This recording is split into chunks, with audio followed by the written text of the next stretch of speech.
आप लोग खुश हैं? चले सर अब इब्तिदा करेंगे। अब तक जो हमने पढ़ लिया था उससे थोड़ा सा आगे बढ़ेंगे और पिछली क्लास में जो पढ़ा था उसको पहले क्विकली एक दफा रिवाइज करेंगे क्योंकि आप लोग भूल गए होंगे। सर अब तक हमने क्या पढ़ा था? सर हमने कल की क्लास में पढ़ लिया था कि हमारे पास IFRS 8 में आए थे। हमने कहा था इसके आने का पर्पस क्या था। अगर आप एक यूनिलीवर के शेयर होल्डर्स हैं और यूनिलीवर के पास डिफरेंट तरह के कैटेगरीज हैं, किस कैटेगरी ने कितना प्रॉफिट कमाया, क्या किया, ये आपको नहीं पता क्योंकि स्टैंडर्ड नॉर्मल स्टैंडर्ड कहता है सेल्स है तो सेल्स का ब्रेकअप आएगा, कॉस्ट ऑफ गुड्स सोल्ड है तो उसका ब्रेकअप आएगा, लेकिन किस तरीके से आएगा कि उसमें खर्चे कितने हुए कैटेगरी वाइज नहीं आएगा। तो शेयर होल्डर का ये हक है, उसे जानना ये फर्ज है कि भैया किसका कितना ब्रेकअप आया ताकि उसको क्या हो, आसानी हो। तो हमने कहा सर बेसिकली ये हमने कहा पर्पस था इसका आने का IFRS 8 का।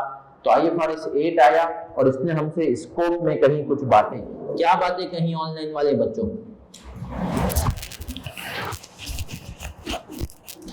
बताएं जी क्या बातें करी IFRS 8 ने स्कोप में कि किस पे अप्लाई होगा? हमने कहा था ना इसमें क्या क्या बातें पढ़ेंगे। कल हमने जो पढ़ा था scope, definitions, economic characteristics, quantitative threshold, wild card entry और disclosure। तो सिर्फ कल हमने स्कोप की बात की थी। हमने कहा था IFRS 8 जो है ना, IFRS 8 जो इसका स्कोप है वो क्या है, ये किस पे अप्लाई होगा? सर लिस्टेड कंपनीज और companies about to be listed company और companies about to be list. About to be list का मतलब क्या है मेरा बच्चा? जो अभी लिस्ट तो नहीं हुई लेकिन अनकरीब मुस्तकबिल में प्रोसेस में है, लिस्ट इंशाल्लाह बहुत जल्द हो जाएगी। क्या मैं यहाँ तक क्लियर हूँ मेरा बच्चा? ऑनलाइन वाले आप लोग भी हैंड आउट किस किस के पास नहीं है? जिनके पास हैंड आउट्स नहीं है ये मेरा बच्चा उनके लिए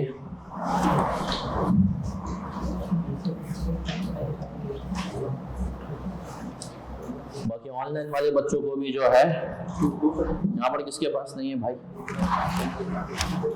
मुझे कल नहीं मिला था। चले सर,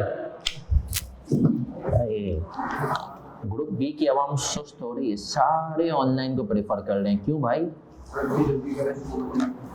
सुस्ती हो रही है क्लासें लेने में?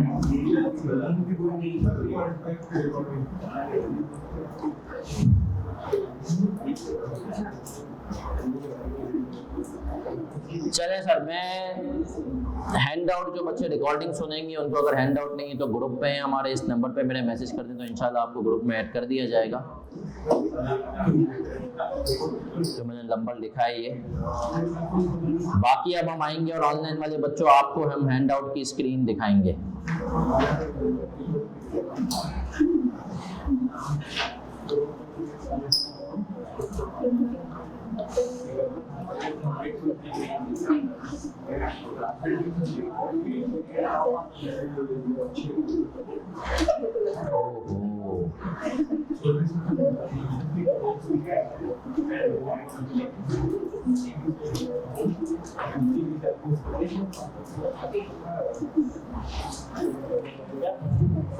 चले सर, IFRS 8 आपके सामने है। एक बच्चे ने पूछा था कि सर क्या आप हर स्टैंडर्ड की समरी देंगे? जी मेरा बच्चा, हर स्टैंडर्ड की समरी आपको मिलेगी। हर स्टैंडर्ड चाहे वो कोई भी स्टैंडर्ड हो उसकी समरी आपको इंशाल्लाह मिलेगी। कुछ स्टैंडर्ड्स की समरी इस फॉर्म में होगी और वो स्टैंडर्ड जो कि आपके सिलेबस में पूरे नहीं है उनकी समरी जरा अलग फॉर्म में होगी, लेकिन सर आएंगे। चलें सर, अब हम आ जाते हैं IFRS 8। IFRS 8 का स्कोप हम यहां से पढ़ेंगे और क्या कह रहा है IFRS 8। अब इसका स्कोप हम पढ़ने लगे हैं मेरा बच्चा। सबको स्क्रीन नजर आ रही है? पेज नंबर हैंड आउट का है, ये हमारा 2 है, सही है। और इसमें अगर आपको एक समरी नजर कह रहा है IFRS 8 applies to annual, underline करो एनुअल के वर्ड को, IFRS 8 applies to annual, annual को अंडरलाइन करेंगे, एंड इंटरिम, एनुअल पे भी अप्लाई होता है और किस पे अप्लाई होता है, इंटरिम। अब sir annual and interim financial statements of an entity. अब बड़े गौर से सुनना सर, फाइनेंशियल स्टेटमेंट्स की एक एक वर्ड हमें समझना है। फाइनेंशियल स्टेटमेंट्स कितनी तरह के हैं? 5। कौन कौन से? अच्छा वो जो टाइप्स बता रहे हो, नहीं वो तो सही है सर। एनुअल तो हमें समझ में आता है, देखो कंपनी अपने अकाउंट्स, P&L, बैलेंस शीट कब कब जमा कराती है। बच्चों आवाज सही आ रही है? बेहतर है मंसूर?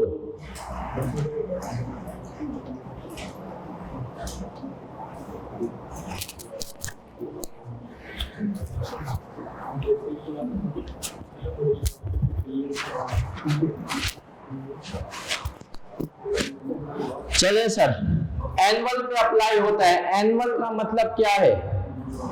जो साल में एक दफा ईयर एंड जून 30 और 31 दिसंबर पे बनते हैं। इंटरिम फाइनेंशियल स्टेटमेंट्स क्या होते हैं सर? इंटरिम याद रखें, 3 फाइनेंशियल स्टेटमेंट्स कंपनी साल के दौरान बनाती है। एक होते हैं फर्स्ट क्वार्टर पहले, फिर होता है 6 मंथ्स, हाफ ईयर जिसको हम कहते हैं, और फिर होते हैं 9 मंथ्स या थर्ड क्वार्टर भी। सही है? तो हमने कहा सर कंपनी, अब सुनना, आईकेप की शरारतें सुनो।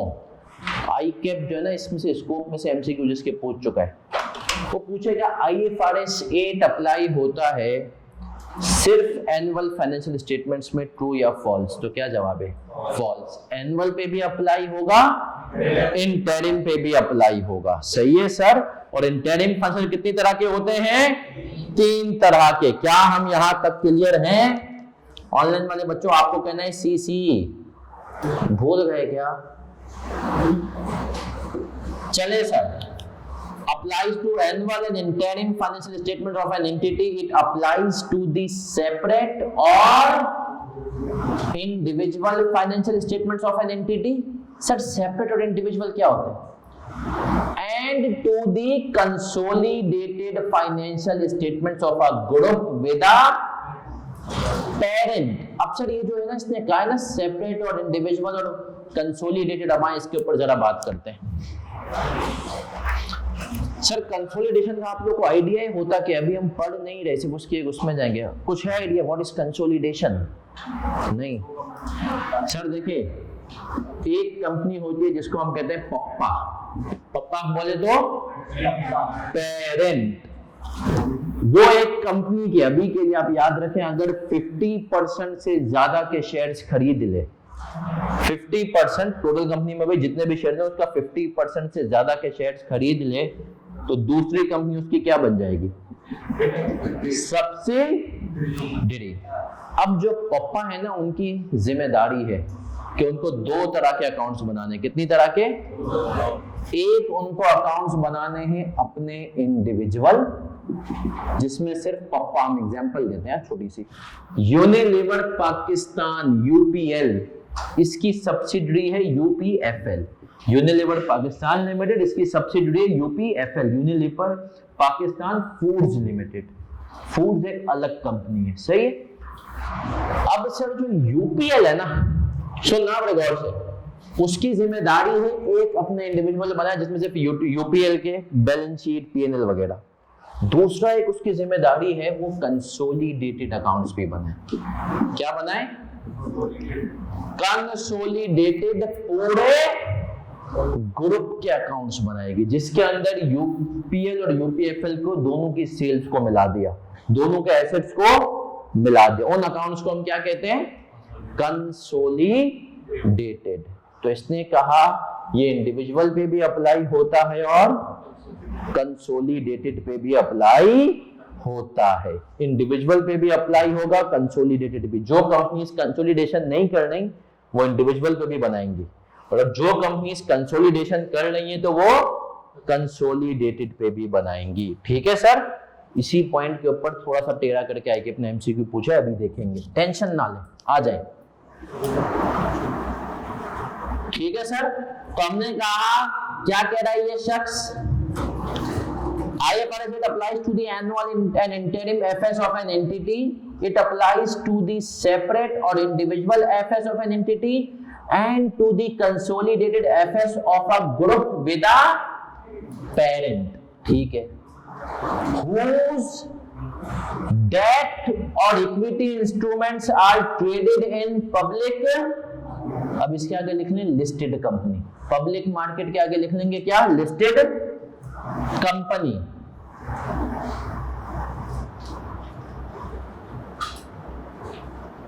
लिस्टेड कंपनी के ऊपर अप्लाई होंगे जो हमने पढ़ा। और that files or is in the process of filing its financial statements with Securities Commission or other regulatory organization for the purpose of issuing any class of instrument in a public. अब इस पूरी line का मतलब क्या है, about to be list, वो company जो अभी लिस्ट हो गई है और वो कंपनी जो अभी लिस्ट तो नहीं है लेकिन लिस्ट होने वाली है, लिस्ट होने वाली है।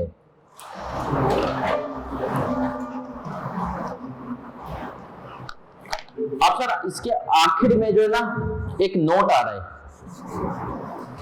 इसके आखिर में एक नोट आ रहा है, बिल्कुल समरी के आखिर में, if parent company prepares both consolidated FS and standalone, standalone का मतलब क्या है, individual FS, then IFRS 8 disclosures are required in consolidated FS।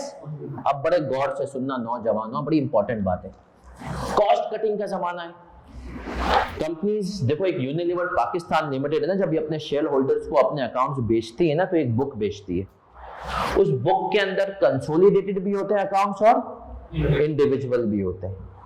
तो स्टैंडर्ड कह रहा है जब तुम दोनों अकाउंट्स बना रहे हो, और यूजुअली ये दोनों अकाउंट्स दुनिया भर में एक ही बुक में जाते हैं, तो IFRS 8 के जो डिस्क्लोजर है वो सिर्फ किस में चलेंगे, कंसोलिडेटेड में। सही है, फिर वो तुम्हें इंडिविजुअल में, स्टैंड अलोन में देने की जरूरत नहीं है। क्या हम यहां तक क्लियर है? कि अगर दोनों बना रहे हो तो तुम एक में भी दे दो काम, FS इज बेटा फाइनेंशियल स्टेटमेंट्स। तो क्या समझा, मैं फलक शब्बीर बोलूंगा। चले सर, फाइनेंशियल स्टेटमेंट्स FS मेरा बच्चा,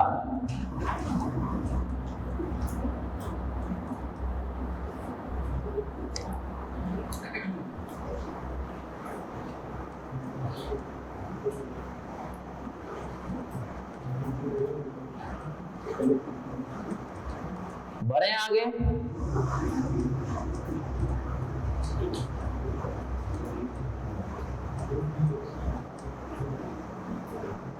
सर जरा जल्दी से आ जाएंगे आप हैंडआउट के आखिरी पेज पे सब बच्चे। मार्च 2020 का सवाल है, अकॉर्डिंग मार्च 2020, बिल्कुल आखिरी पेज है, सबसे आखिरी पेज है हैंडआउट का। सही है, उसमें आपको नजर आ रहा होगा, according to IFRS if a financial report contains both consolidated financial statements of a parent as well as separate financial statements, segment information is required only in consolidated, only in parent separate financial statements, in both sets of financial statements, either in consolidated or parent। तो मुझे बताएं इसका सही जवाब क्या है, alpha, only in consolidated financial statement. तो मुबारक हो, आपने FR2 का पहला ICAP का सवाल कर लिया। भले MCQ ही सही, लेकिन हमने कहा कि आपको क्या है। अच्छा सर जरा जल्दी से आ जाएं, एक आपका मॉडल पेपर भी, जब सिलेबस चेंज हुआ था ना, तो एक मॉडल पेपर भी आया था। तो अगर आप जाएंगे और MCQ वाले हैंडआउट्स इसी पे जाएंगे तो MCQ नंबर आपके पास आ रहा है। एक तो आप सब ये करें कि इसको पेज नंबरिंग दे दें पूरे हैंडआउट को। मेरा बच्चा जो फिजिकल वाले बच्चे बैठे हुए हैं पेज नंबरिंग दे दें, 15 कुल मिला के पेजेस बनेंगे आपके अगर आप पहले पेज को काउंट करेंगे। और पेज नंबरिंग के बाद अगर आप दे देंगे तो पेज नंबर 11 पे, बुक में तो इंशाल्लाह पेज नंबरिंग हुई है जो आपको बुक मिलेगी। पेज नंबर 11 पे एमसीक्यू नंबर 10 आ रहा है। ये मॉडल पेपर का एमसीक्यू है जो इसने स्कोप से पूछा है। ये मॉडल पेपर का एमसीक्यू है जो इसने स्कोप से पूछा है।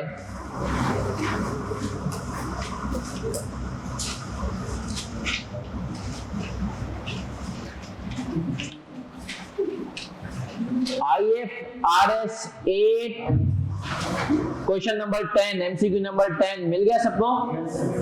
IFRS 8 शेल अप्लाई टू, ये अप्लाई होगा किसको? Listed companies, any company reporting under IFRS, all other companies. Charlie, सही जवाब क्या है? चार्ली। तो हमने कहा कि IFRS 8 के स्कोप से अब तक ICAP ने 2 एमसीक्यू, एक मॉडल पेपर में दिया, एक साथ साथ करते जाएंगे चीजें। तो आए सर अब आगे बढ़ेंगे। अब हम आएंगे डेफिनेशन। डेफिनेशन बहुत इंपॉर्टेंट चीज है, सही है। आज आप कह लें पहला हमारा था डेफिनेशन एंड स्कोप, सही है सर। अब आए हम डेफिनेशन पे आ रहे हैं। हमने कहा चलो भाई ये तो बता दिया अप्लाई किस पे होता है, पहले ये तो बताओ कि ऑपरेटिंग सेगमेंट होता क्या है। ऑपरेटिंग सेगमेंट होता क्या है? तो आए सर ऑपरेटिंग सेगमेंट क्या होता है ये पढ़ते हैं।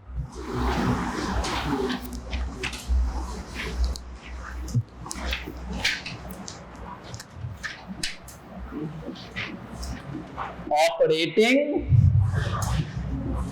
सेगमेंट,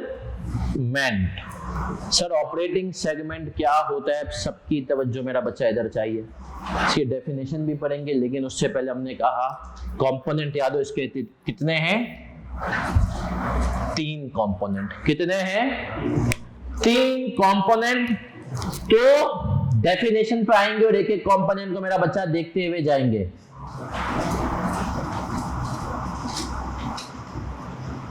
फिर से आ जाए पेज नंबर 2, समरी वाला जो है हमारा, ये कह रहा है ऑपरेटिंग सेगमेंट की डेफिनेशन आपको नजर आ रही है? Operating segment, N operating segment is a component of an entity. इसने कहा ये एंटिटी का वो कंपोनेंट होगा। सर कंपोनेंट क्या होता है? हिस्सा। कंपोनेंट क्या होता है?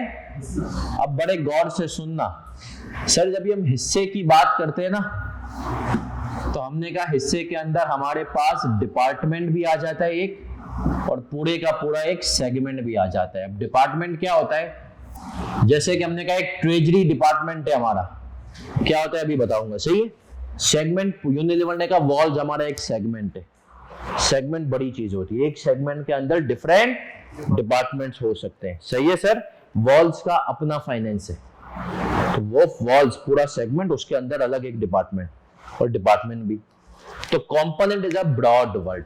अभी इसकी और गहराई में जाएंगे। इसने कहा an operating segment is a component of an entity, पहली condition, that engages in business activities from which it may के वर्ड को अंडरलाइन करो, it may earn revenues and incur expenditures। अब बड़े गौर से सुनना, ये तो स्टैंडर्ड की जबान थी ना, हम इसको अपनी जबान में डालेंगे।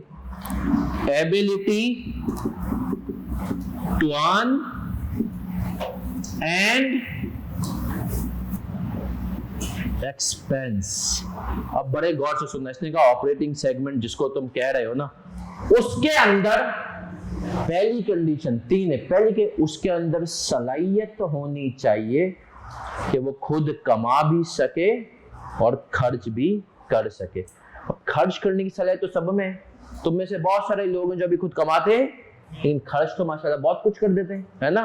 तो खर्च की सलाहियत, तो कमाने की सलाहियत बड़ी इंपॉर्टेंट है, बड़े गौर से सुनना है। एबिलिटी टू अर्न एंड अब मैं तुम्हें और थोड़ा सा हमारी फील्ड क्या है, फाइनेंस ना, फाइनेंस के बैकग्राउंड में लेके जाता हूँ। जो लिख रहा हूँ वो कॉपी करने की अभी तुम लोगों को जरूरत नहीं है। सर हम कहते हैं हम जॉब करेंगे, एक सीए की जॉब भैया कहाँ जाती है, हम बोलते हैं ना फाइनेंस। अब फाइनेंस के डिफरेंट फंक्शंस होते हैं, बड़े गौर से सुनना। सर एक फंक्शन कंपनियों में होता है अकाउंटिंग एंड बुक कीपिंग, इसी के साथ आप कहते हैं रिपोर्टिंग भी होता है। बड़े गौर से सुनना, ये काम क्या करता है? सर इनका काम होता है डेली ट्रांजैक्शंस को रिकॉर्ड करना, फाइनेंशियल स्टेटमेंट्स बनाना। फाइनेंस के अंदर ही आता है टैक्सेशन। ये कंपनी के अंदर टैक्स के मामलात देख रहे होते हैं। इसी के अंदर चौथा फंक्शन आता है सेक्रेटेरियल प्रैक्टिसेस। ये क्या होता है सर? ये एसईसीपी के मामलात को हल करते हैं। पांचवा फंक्शन जो इसके अंदर आता है वो आता है जो हर कंपनी में लाजमी होता है, ट्रेजरी। ट्रेजरी क्या काम करता है बताओ भाई? क्या? खजाना। तो किस चीज का खजाना?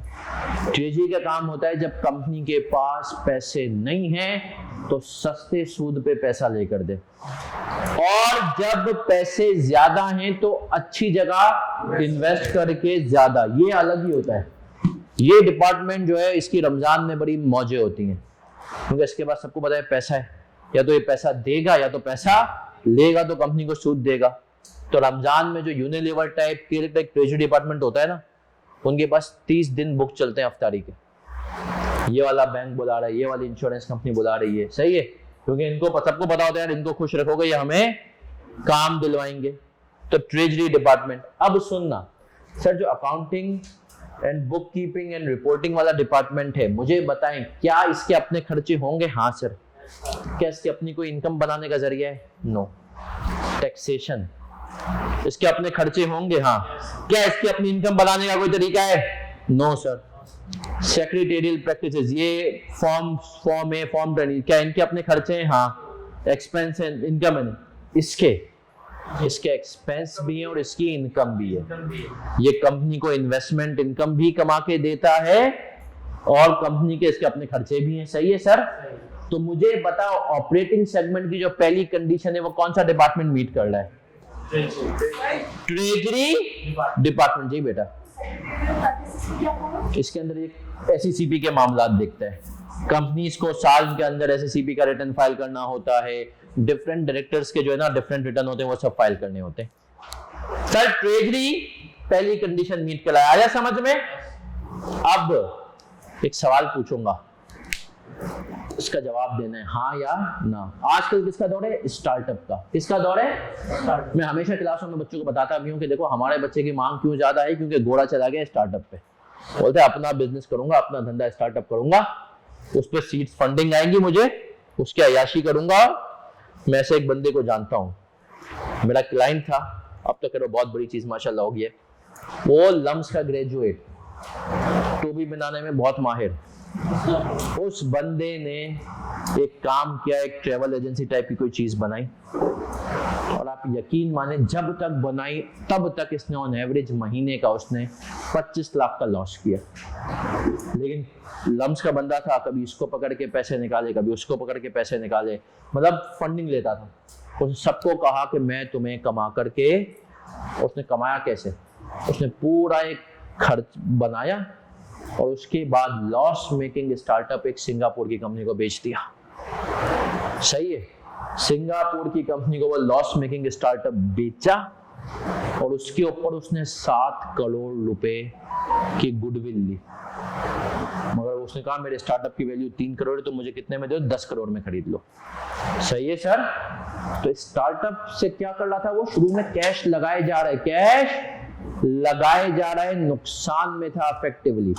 इसी तरीके से बहुत सारे स्टार्टअप होते हैं जो कि सर करीम जब तक ऑपरेट किया था उबर में नहीं बिका था। आपको पता है करीम ने ऑन एवरेज महीने का 1 करोड़ रुपए का लॉस किया था। सही है? और ये तो फिर कुछ कमा रहे थे। ऐसे कितने स्टार्टअप हैं, आपने नाम सुना होगा, इंडिया में एक चलता है फ्लिपकार्ट, सुना है? जैसे हमारा दराज है ना, उनका फ्लिपकार्ट बहुत बड़ा है, वहां पे तो अमेजन है। सर फ्लिपकार्ट पिछले 15 सालों से लॉस में, जब से बना है तब से लॉस में है। तो इस वक्त एक कल्चर है और बहुत सारे स्टार्टअप ऐसे जो शुरू में कमाते ही नहीं, जीरो, कस्टमर्स के बेनिफिट के लिए काम करते हैं कि लोगों को हमारी आदत लग जाए, फिर हम क्या करेंगे, चार्ज करेंगे। सही है सर। तो अब आप सोचो ना, आज अगर व्हाट्सएप कह देना महीने का 100 रुपया दो यूज करना है, तो आप यकीन माने 95% उसकी आवाम जो व्हाट्सएप यूज करती है देगी, आप में कोई भी नहीं छोड़ेंगे। तो पहले फ्री में। अब मेरा एक सवाल है, एक ऐसा स्टार्टअप जिसने अभी कमाना शुरू नहीं किया, क्या वो ऑपरेटिंग सेगमेंट हो सकता है? यस या नो? एक ऐसा स्टार्टअप जिसने अभी कमाना शुरू हो सकता है, क्या वो operating segment? Yes sir. Ability, जरूरी नहीं है कि तू अभी कमा रहा हो, जरूरी है कि तुम में ये सलाहियत हो कि तुम कमा सकते हो। ये सलाहियत होना काफी है। सही है सर। मैंने कहा ना, बहुत सारे लोग अभी नहीं कमा रहे होते स्टार्टअप, शुरू में कैश बर्न कहते हैं, आवाम को आदत डालो उसके बाद कमाओ। तो ability to earn and expense. तो एबिलिटी का वर्ड, कितने लोगों को लगता है कि ACCA आसान है? हाँ भाई, ऑनलाइन वालों कितनों को लगता है? एक बच्चा कह रहा है टेलीग्राम, 100 रुपए के ऊपर तू टेलीग्राम पे चले जा। सही है, टेलीग्राम यूज करेंगे व्हाट्सएप को छोड़ के। चले सर, कितने लोगों, फिर से बताओ, कितने लोगों को लगता है कि भैया ACCA बहुत आसान है? माशाल्लाह। मैं सच बताऊं, वो दिन मैं और सर दादा यही डिस्कस कर रहे थे कि हमारा स्टूडेंट था और उस बेचारे ने FAR1 में बहुत स्ट्रगल किया और ACCA यूं निकाल रहा है। क्योंकि सर ACCA में सर तालाब भी एक बात अक्सर कहते हैं, वो कहते हैं कि सर तालाब के यार ACCA में एक ही सवाल बार बार पूछता है, नाम बदल के। सही है, ICAP की तरह नहीं तो आसान है, लेकिन देखते हैं ACCA का एक MCQ तो मैं आसान लगता है। MCQ नंबर 3 पे आ जाओ, पेज नंबर 10 पे। ट्रू या false? According to IFRS 8, startup operations may be operating segments before earning revenues. True या false? True. Yes sir. अभी उसने कमाना शुरू नहीं किया, लेकिन उसके अंदर क्या है? कमाने की सलाहियत है। चले सर, अब आगे आते हैं। हाँ बेटा। हाँ, तो तभी तो स्टार्टअप को अलग से डिस्क्लोज करो। इवेल्युएट कॉमन सेंस से भाई, मुझे लग रहा है ना तुम्हारा बिजनेस मॉडल क्या है भाई। अगर आप स्टार्टअप से कम तू कमाएगा कैसे? अभी तो नहीं कमा रहा, फ्यूचर में कैसे? व्हाट्सएप को कहा कि तुम अभी तो नहीं, व्हाट्सएप अभी भी कमा रहा है तुम्हारा मेरा डेटा बेच के। सही है, लेकिन आप उससे पूछते हो तुम कमाएगा कैसे? सही है सर। तो कमाने की एबिलिटी तो है। जैसे आपकी नॉलेज में एक इजाफा करूं, व्हाट्सएप ने 2012-13 में एक तजुर्बा ये कर भी लिया है और उन्होंने उस टाइम पे कहा था कि हमें $1 दोगे महीने का, तभी जाके तुम्हारा व्हाट्सएप अकाउंट अब एक्सेस होगा। लेकिन फिर हुआ ये कि उस टाइम पे इतने बड़े हुए नहीं थे, तो उन्होंने फिर रोक दिया। लेकिन 2-3 सालों में ये काम करेंगे। सही है, इनको पता है ना हमने लोगों की। अभी उनको डर इस बात का है कि अगर अभी फौरन किया ना, तो एक तो जो हालात चलने मार्ग जगरबर्ग पे, वैसे ही दूसरा उनको डर इस बात का है कि कोई और बीच में सिग्नल टाइप की एक एप्लीकेशन आ गई थी, जो कि व्हाट्सएप के ही पुराने जो फाउंडर बने ना, वो जिन्होंने छोड़ा वो सिग्नल बना दी थी, तो वो थोड़ा सा है लेकिन वो करेंगे। तो सर पहला पॉइंट सबको क्लियर है। अब इसके नीचे आप एग्जांपल के तौर पे लिख देंगे ट्रेजरी। मैंने क्या कहा, हमेशा एग्जांपल लिखा करो। ट्रेजरी डिपार्टमेंट, एग्जांपल लिखोगे इंशाल्लाह, और पेज नंबरिंग रजिस्टर की सबने देनी है। आगे बढ़ूंगा, अब बड़ी इंपॉर्टेंट चीज है, अगली चीज, अगली डेफिनेशन के पॉइंट के हिसाब से क्या है इसकी डेफिनेशन।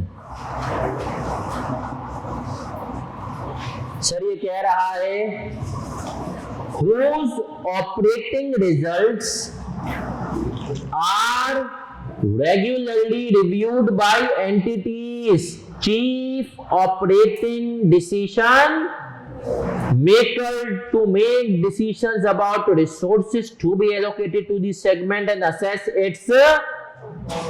अब सर इसने कहा दूसरी कंडीशन है performance reviewed by CODM, performance reviewed bye. अब बड़े गौर से सुनना है मेरे प्यारे प्यारे बच्चों, बहुत गौर से। हाँ, उसने कहा CODM उसकी परफॉर्मेंस को क्या करता हो, रिव्यू करता हो। अब सर ये CODM किस बला का नाम है, chief operating decision maker. Sir क्या ये कोई पोस्ट जो कंपनियों में होती है? नहीं सर, स्टैंडर्ड ने कहा ये वो आदमी होगा जो के डिसीजन मेकिंग की जिसके पास सलाहियत हो। तो आप बताएं कंपनी के अंदर डिसीजन कौन लेता है? BOD, board of. तो हमने कहा जिसकी परफॉर्मेंस बोर्ड ऑफ डायरेक्टर्स भी क्या करते हो, रिव्यू करते हो। हाँ भाई हम इसकी परफॉर्मेंस रिव्यू करते हैं, ठीक है sir. Ability to earn N expense हो, performance reviewed by CODM, chief operating BOD। अच्छा हमने कहा यूनिलीवर ने कहा हमारे तो भैया यूनिलीवर के इस वक्त पाकिस्तान में तकरीबन 33 ब्रांड है जो रन कर रहे हैं। मैंने कहा हमारे 33 ब्रांड जो हैं ability to earn N expense भी और हर एक की परफॉर्मेंस यूनिलीवर की BOD इंटरनली हर 15 दिन बाद मिलती है और परफॉर्मेंस देखती है, ठीक है। दो बातें क्लियर है सर। तीसरी चीज, ये तीनों कंडीशंस एंड वाली हैं, दिस प्लस दिस। इसने कहा तीसरा पॉइंट क्या है,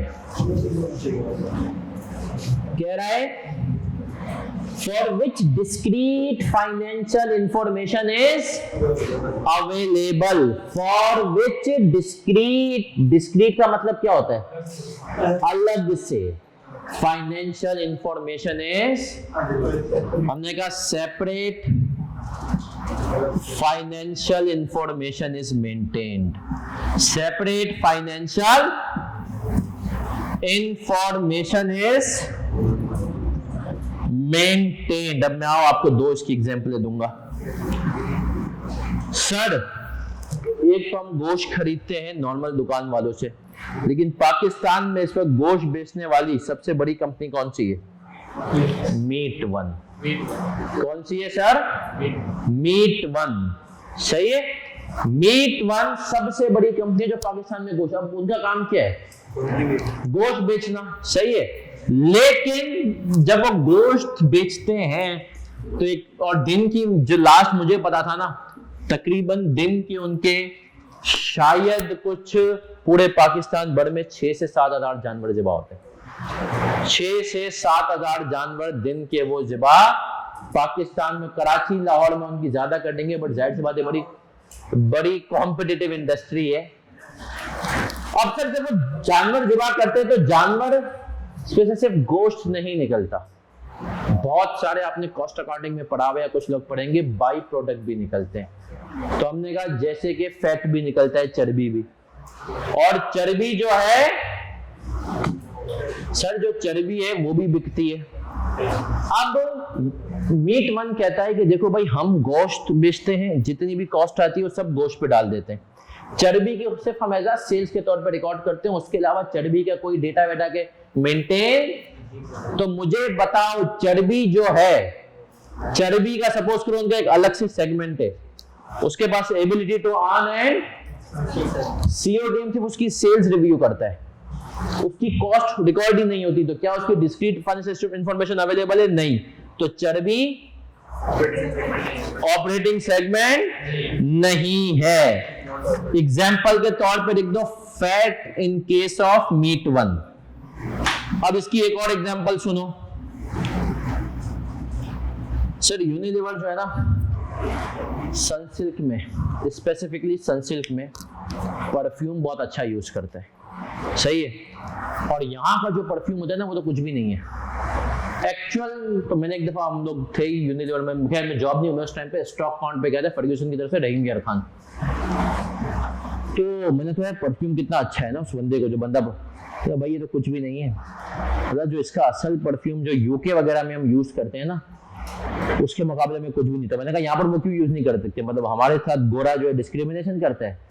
तो उसने कहा नहीं भाई, उसने कहा होता ही है कि वो जो परफ्यूम है उसकी जितनी कॉस्ट है ना उस परफ्यूम की, इतने में यहाँ पे पूरा साबुन बिकता है, तो इसलिए। लेकिन अब सुनना, तो जब वो जो प्रोडक्ट है वो कहते हैं जब हम सनसिल्क बनाते हैं ना, तो जाहिर सी बात है सनसिल्क बनाते हुए कुछ वेस्ट भी हो जाता है, कुछ प्रोडक्शन में, मतलब उसका जो वेस्ट है ना वो हमसे ये आपके परफ्यूम वाले लेकर जाते हैं, उसका वेस्ट। वो कहते हैं हम इसको कुछ करके अपने परफ्यूम्स वगैरह में डाल के वो करेंगे।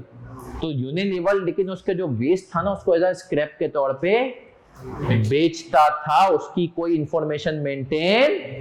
तो हमने कहा इसके अंदर परफ्यूम की भी हालांकि अक्सर कभी कभी बहुत अच्छी सेल्स होती थी, लेकिन उसकी क्योंकि सेपरेट फाइनेंशियल इंफॉर्मेशन मेंटेन नहीं होती थी, इसीलिए परफ्यूम स्टैंडर्ड को हमने कहा ऑपरेटिंग सेगमेंट क्या है, उसने कहा अपनी सलाहियत हो, एबिलिटी टू अर्न एंड उसकी परफॉर्मेंस कौन देखता हो, सी और डी एन, फिर सेपरेट फाइनेंशियल इंफॉर्मेशन उसकी मेंटेन होनी। हमने स्टैंडर्ड को, अगर स्टैंडर्ड ऐसी ही बात है तो यूनिलीवर ने कहा यार हमारे तो 33 ब्रांड्स हैं। कितने ब्रांड्स हैं? 33 ब्रांड है, तो क्या हम सारे के सारे 33 ब्रांड को ऑपरेटिंग सेगमेंट कह दें? स्टैंडर्ड ने कहा नहीं, रुको जरा। तो हमने कहा फिर किसे कहें? फिर हमें स्टैंडर्ड ने कहा कि मैं तुम्हें एक और चीज दे रहा हूं जिसका नाम है इकोनॉमिक कैरेक्टरिस्टिक्स एग्रीगेशन। स्टैंडर्ड ने कहा पहला काम, स्टेप 1 क्या था तुम्हारा? ऑपरेटिंग सेगमेंट को आइडेंटिफाई करना। अब स्टैंडर्ड ने कहा कि भाई अगर तुमने अपने 33 ब्रांड्स को ऑपरेटिंग सेगमेंट का नाम दे करके 33 ब्रांड्स को डिस्क्लोज किया ना, तो शेयर होल्डर पागल हो जाएगा। तुम उसको कितने बड़े अकाउंट्स भेजोगे, सबकी सेल्स बता रहे हो, सबके एसेट्स बता रहे हो, तो बोला यार वो तो पागल हो जाएगा, बोलेगा भाई क्या क्या चीजें मुझे दे रहे हो। तो बोला यार कुछ हल निकालो। स्टैंडर्ड ने कहा इसका हल ये है कि तुम एग्रीगेट करो। क्या करो? तुम इन 33 को मिला दो आपस में। हमने कहा अच्छा सही है, मिला देते हैं अपने हिसाब से। स्टैंडर्ड ने कहा नहीं, अपने हिसाब से नहीं मिलाओगे, किसके हिसाब से मिलाओगे? मेरे हिसाब से। तो अब अगली चीज हम क्या पढ़ने जा रहे हैं? इकोनॉमिक कैरेक्टरिस्टिक्स, और इसका दूसरा नाम भी मैंने आपको कल बताया था, वो क्या है? Aggregation criteria. एग्रीगेट कर लोगे तो आए सर, आते हैं एग्रीगेशन क्राइटेरिया पे। इसका एग्रीगेशन क्राइटेरिया।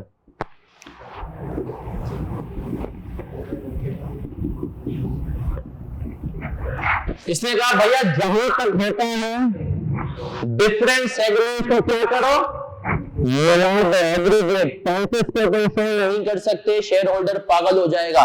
सर्फ एक्सेल को, डोमिक्स को, पॉन्ड्स को, सबको अलग अलग छोड़ नहीं, ये करोगे शेयर होल्डर पागल हो जाएगा, ज्यादा इंफॉर्मेशन हो जाएगी। देखो ना, कभी कभी मैं समझता हूँ कि एज अ टीचर भी जो है ना, हम बच्चे को कभी कभी इतनी इंफॉर्मेशन दे देते हैं कि वो समझता है कि यार पेपर बहुत मुश्किल है। हालांकि पेपर इतना मुश्किल नहीं होता। इंफॉर्मेशन कहीं ना कहीं बच्चे को एक ब्रेक लगाना होता है कि भाई मैं तुम्हें वो चीजें करा दूं जो सिलेबस में ही नहीं है, या मैं एक तरह के अगर तुम्हें 10 सवाल करा दूं तो तुम कहीं ना कहीं बोलोगे सर बहुत ज्यादा हो रहा है। इसीलिए स्टैंडर्ड भी कहता है कि बहुत ज्यादा नहीं करना, शेयर होल्डर को पागल नहीं करना। तो हमने कहा क्या करें? बोला पहले यूनिलीवर को दिमाग में रखो, 33 ब्रांड है, उनको मिला सकते हो तो मिलाओ। हमने कहा किस बेसिस पे मिलाएं? तो स्टैंडर्ड ने कहा मैं बताऊंगा किस बेसिस पे मिलाना है। तो आ जाए सर, अब स्टैंडर्ड के हिसाब से देखते हैं किस बेसिस पे मिलाना है। आ जाए सर, आपको एग्रीगेशन क्राइटेरिया नजर आ रहा है लिखा हुआ? अब इसको पढ़ते हैं।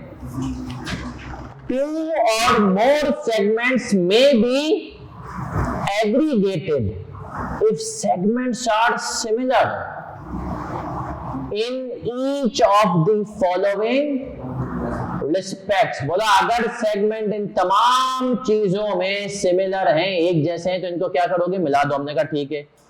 Nature of the products and, अच्छा नेचर का word is very broad word. Nature का मतलब क्या होता है? एग्जैक्ट सेम नहीं होता नेचर, सही, मिलते जुलते, हाँ मिलते जुलते सेम हो, सही है। नेचर का वर्ड एग्जैक्ट सेम नहीं होता, मिलते जुलते। आप अपने भाई से मिलते हुए शायद हो, लेकिन एग्जैक्ट सेम दोनों, हाँ नेचर में आप दोनों की शक्ल सेम है, फॉर्मूला पीछे एक ही है, लेकिन दोनों सेम नहीं है। होता है ना भाई बहनों की कहीं ना कहीं शक्लें मिलने लगती हैं, है ना। बेटियां अक्सर जो है अम्मा से मिलने लगती हैं आफ्टर 30s, और बेटे अब्बा से, सही है। कहीं ना कहीं बेटे अब्बा से और बेटियां अम्मा से मिलने लगती हैं। इसीलिए मैं कभी कभी मजाक में कहता हूँ, जो खूबसूरती की वजह से शादी करते हैं, होने वाले सास और ससुर को भी देख लें। लड़कियां ससुर को देखें और लड़के सास को देखें, सही है। तो बेसिकली ये यूजुअली क्या होता है भाई, मिलने लगते हैं ना, ऑन खुश हो रहा है यार, अब वो अच्छा दिखते हैं ऑन,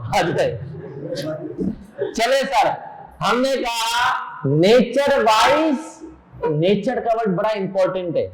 तो इसने कहा अगर इन पांचों बातों में, ये भी सारे एंड वाली बातें, कौन सी बातें? क्या nature of products and services, अगर प्रोडक्ट और सर्विस की नेचर सेम हो, सही है भाई। Nature of production, production process भी क्या हो, सेम हो। द टाइप और class of customer for their products and services, ये भी सेम हो। The methods used to distribute their products और प्रोवाइड, ये भी सेम होना चाहिए। और the nature of regulatory environment, regulatory environment का मतलब क्या है? जिनके ऊपर लॉज एक जैसे अप्लाई हो, सही है। अब सर इसको मार्क, एग्रीगेशन क्राइटेरिया को मार्क एज इंपॉर्टेंट क्यों? IFRS 8 का ये वो एरिया है जो अब तक टेस्ट नहीं हुआ, तो ICAP को भी पता है ये टेस्ट नहीं हुआ, तुम्हें भी पता है टेस्ट नहीं हुआ, तो उसके ऊपर लिख लो मार्क एज इंपॉर्टेंट।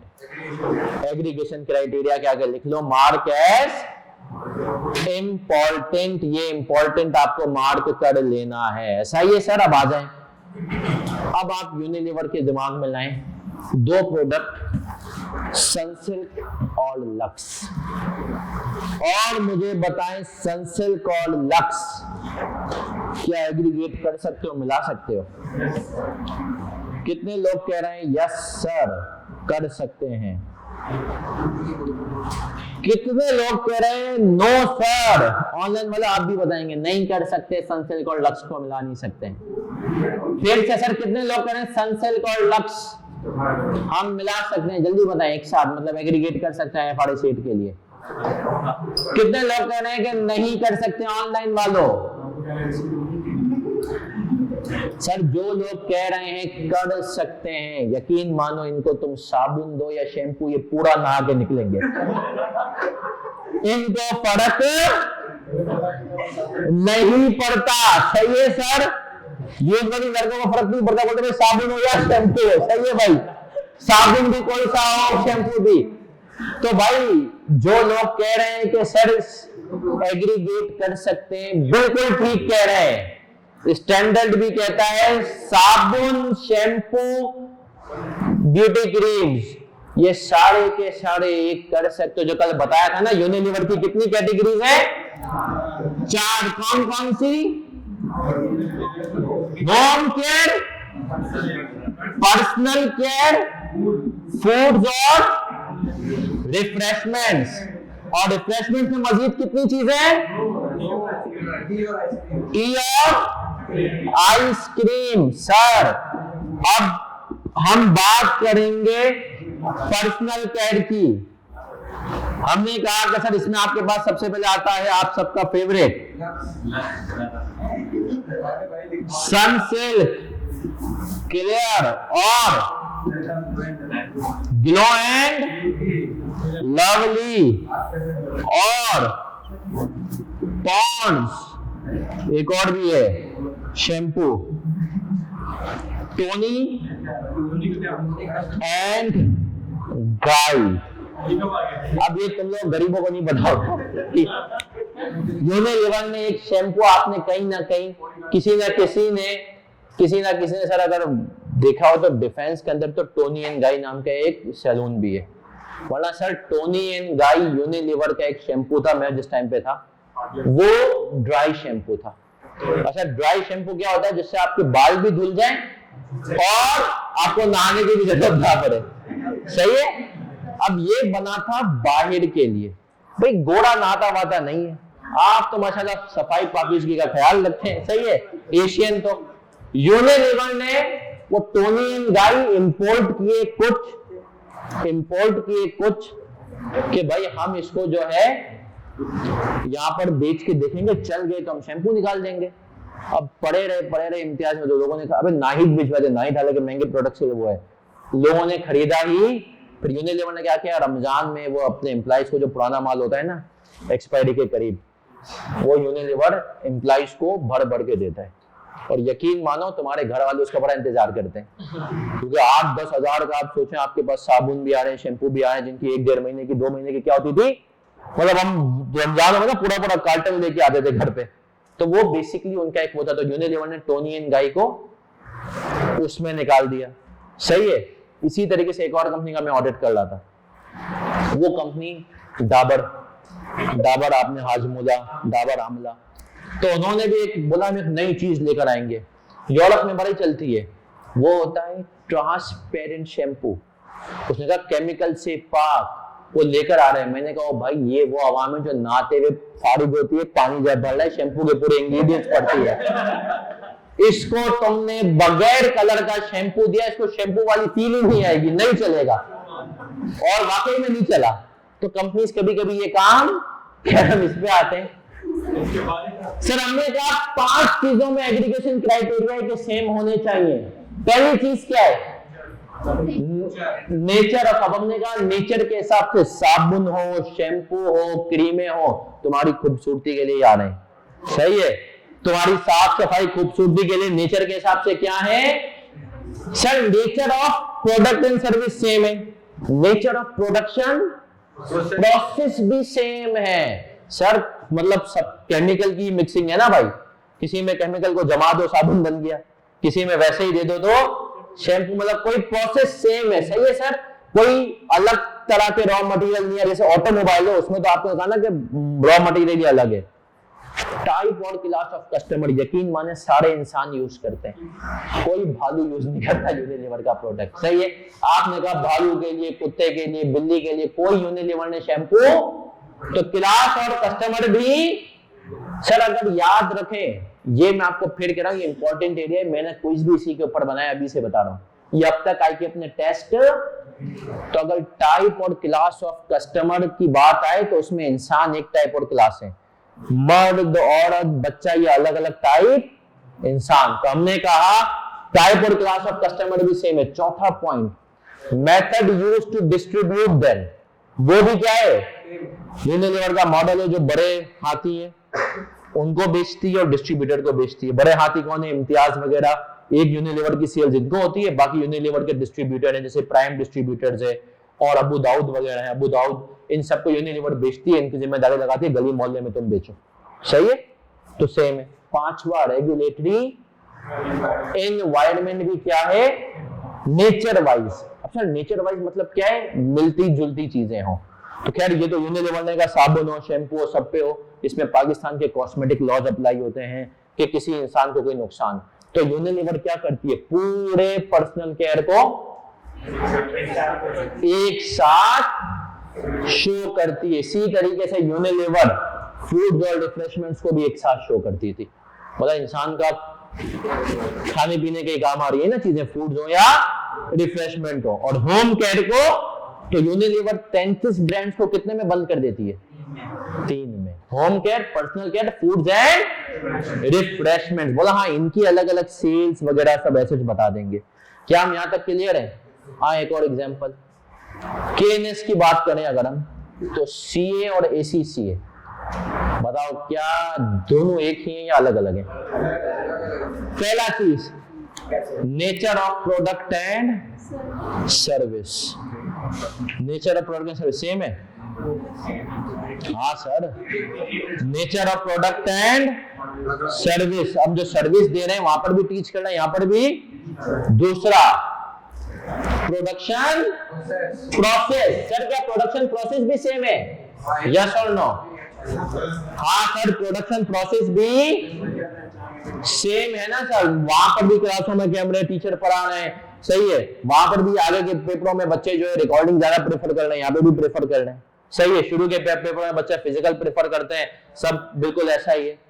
तीसरी चीज टाइप और क्लास ऑफ, वहां पर भी इंसानों को पढ़ा रहे हैं, यहाँ भी इंसानों को पढ़ा रहे हैं, सही है। सी वाले बच्चे थोड़े ज्यादा शरारती होते हैं, सही है। नहीं नहीं, तुम शरारतों में तुम लोग ज्यादा हो, इसी से ज्यादा आवाम थोड़ी बर्गर होती है तुम लोग। चल चौथी चीज method use to distribute them. Distribution channel भी सेम है, सही है। टीचर आता है क्लासरूम में ही पढ़ा रहे होते हैं, उसके अलावा हमने कहा कि एलएमएस पोर्टल वोटल भी सब सेम। पांचवी चीज इंपॉर्टेंट है रेगुलेटरी इन्वायरमेंट। अब बताओ रेगुलेटरी इन्वायरमेंट के हिसाब से सेम है या अलग अलग? ऑनलाइन वाले बच्चे बताएंगे इसका जवाब। सेम है या अलग अलग? कितने लोग कह रहे हैं अलग अलग है? कितने लोग कह रहे हैं सेम है? एक शख्स, तू भी कह रहे सेम है, दो शख्स कह रहे हैं सेम है, कभी कभी तीन शख्स। आहिस्ते आहिस्ते मतलब एक हाथ उठाता है, मैं अकेला ही चलाता राहे मंजिल, लोग मिलते गए काफिला बनता गया। कितने लोग कह रहे हैं कि सर सेम है nature wise? Sir nature wise same है। देखिए लॉज वहां पे इसी से, लेकिन सबके लॉज अलग अलग है, लेकिन इनकी नेचर क्या है? वो भी कहते हैं कि भैया आपको बच्चों को इस पेपर में मिनिमम इतने घंटे क्लासेस देनी है, ये भी कहते हैं इतने घंटे क्लासेस देनी है। वो भी कहते हैं कि भैया आपका रिजल्ट हम इवेल्युएट करेंगे। और आपको ये बात भी पता ना कि आईकेप भी और वो भी, अगर किसी भी इंस्टीट्यूट का 3-4 साल तक रिजल्ट बहुत ज्यादा खराब है और आईकेप का जो रिजल्ट है उससे बिलो आए ना, और इसी सीए में भी, तो उस इंस्टीट्यूट को पहले वार्निंग दी जाती है और उसके बाद फिर खत्म, टाटा बाय बाय कि भाई तुम्हारा रिजल्ट इतना खराब क्यों आ रहा है, समझो तुम क्वालिटी नहीं पढ़ा रहे हो। तो नेचर वाइज वहां पर भी सालाना फीस, यहाँ पर भी सालाना फीस, यहाँ वहां पर भी जो रिपोर्ट्स मांगी जाती है यहाँ पर भी वो रिपोर्ट्स आप लोगों ने देखा होगा पिछली दफा, उससे पहले भी आपने जब फॉर्म फिल करा तो इसमें इंस्टीट्यूट का नाम मांग रहे थे। क्यों मांग रहे हैं? ये इंस्टीट्यूट टोपियां कराते थे, भाई हमारे रिजल्ट 95% 100% आए। कहते हैं रुको मैं तुम्हें बताता हूं कि तुम्हारा रिजल्ट कितने परसेंट है। तो आईकेप ने कहा तुम तो कराओगे टोपियां, अब हम बच्चे के खुद देखेंगे कि इसने अपने रिस्क में। तो ये बड़ी अच्छी चीज है ना। मुझे याद है पिछली से पिछली अटेम्प्ट में किसी ने क्लेम कर दिया कि भैया जो है ना एमए पे के हमने 1700 पे बच्चे पढ़ा दिए। आईकेप का रिजल्ट आया तो पता चला अटेम्प्ट 1300 बच्चों ने किया था पेपर, सही है। तो इन सब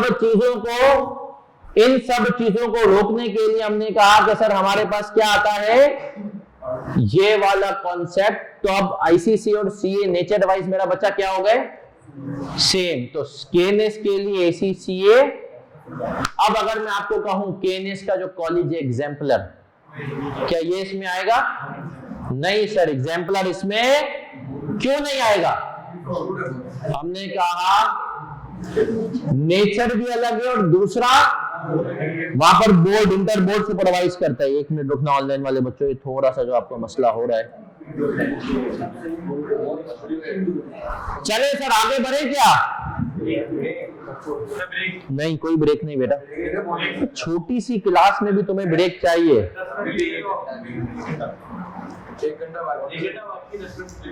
चले सर, हमने स्टेप 1 देखा ऑपरेटिंग सेगमेंट। स्टेप 2 क्या था? एग्रीगेशन। हमने स्टैंडर्ड के पास गए, IFRS 8 के पास। हमने कहा कि भैया ऑपरेटिंग सेगमेंट क्या होता है, ये हमने यूनिलीवर ने आइडेंटिफाई कर दिया। हमारे 33 के 33 सेगमेंट क्या है? ऑपरेटिंग सेगमेंट है। उसने कहा बेस्ट है। हमने कहा ऑन 33 को हमने क्या कर दिया, क्लब करके 3 में डाल दिया। उसने कहा बेस्ट है। फिर हमने कहा अब क्या इसको डिस्क्लोज कर दें? स्टैंडर्ड ने कहा नहीं, रुको जरा। उसने कहा डिस्क्लोजर के लिए क्वांटिटेटिव थ्रेशोल्ड एक और भी है।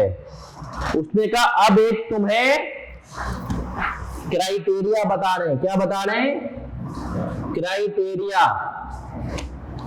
एक मिनट रुकना ऑनलाइन वाले बच्चों।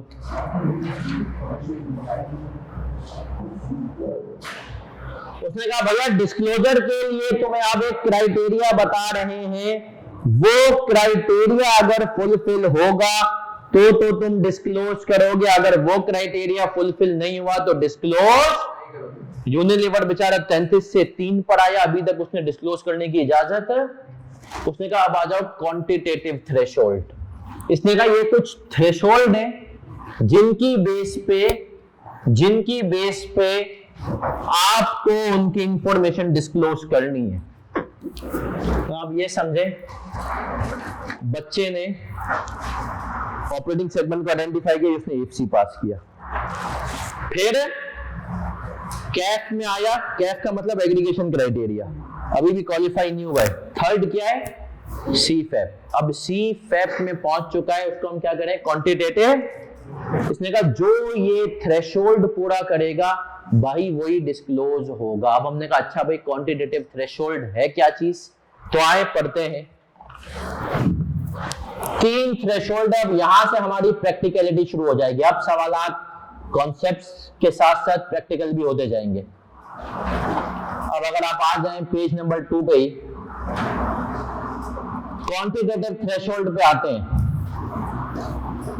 कह रहा है information is required to be disclosed separately about an operating segment that meets any of the following quantitative threshold. पहला, its reported revenue including both sales to external customers and inter segment sales। और अब मैं चाहूंगा बच्चों inter segment sales और transfer को आप underline करें। इंटर सेगमेंट सेल्स और transfer is 10% or more of combined revenue internal and external of all report operating segments. Sir ये बात बताएं, हमें ये तो पता था कि भैया हमारे पास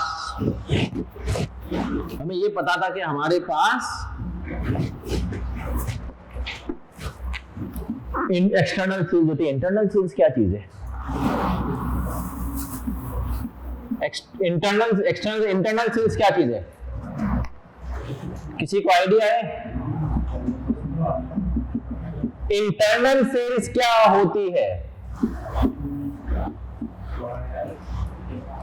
हमने कहा पहला है रेवेन्यू की बेस पे, रेवेन्यू वाला। अब सुनना, मेरा सवाल आप लोगों से ये है, इसने भी क्या कहा कि उस सेगमेंट के दोनों internal plus external revenue total तमाम सेगमेंट्स के रेवेन्यू का 10% या उससे ज्यादा हो। आसान जबान में अगर मैं लिखूं, segment internal plus external revenue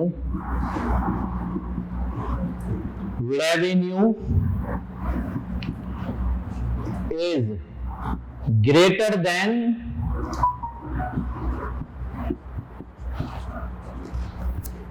10% greater than or equal to 10% of all segment revenue। अब सर मेरा एक मासूमाना सवाल है, तुम्हें एक्सटर्नल रेवेन्यू तो पता है क्या होता है? जो कस्टमर्स को बेचते हैं बाहर। नॉर्मल यूनिलीवर का एक्सटर्नल कस्टमर कौन है? इम्तियाज, सही है, मेट्रो, नाहिद, चेज। डिस्ट्रीब्यूटर्स, सही है, यूनिलेवर के एक्सटर्नल। इंटरनल कस्टमर्स कौन होते हैं? कितने लोग कहते हैं एम्प्लॉइज की बात हो रही है यहाँ पे? हाँ, एम्प्लॉइज, शेयर होल्डर, दूसरा डिपार्टमेंट। दूसरा डिपार्टमेंट कैसे हो सकता है?